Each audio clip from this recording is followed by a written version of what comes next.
UAV lancet dari kelompok militer Rusia kembali menghancurkan peralatan militer Ukraina di wilayah Kharkov. Rekamannya ramai beredar di media sosial Telegram pada Selasa 11 Juni 2024. Memasuki tahun ketiga invasi Rusia ke Ukraina tak kunjung mereda. Setiap harinya intensitas perang justru semakin meningkat.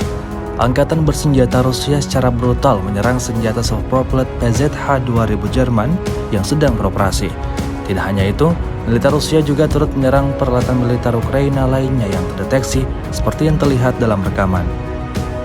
Hingga video ini beredar, beragam komentar dituliskan warganet.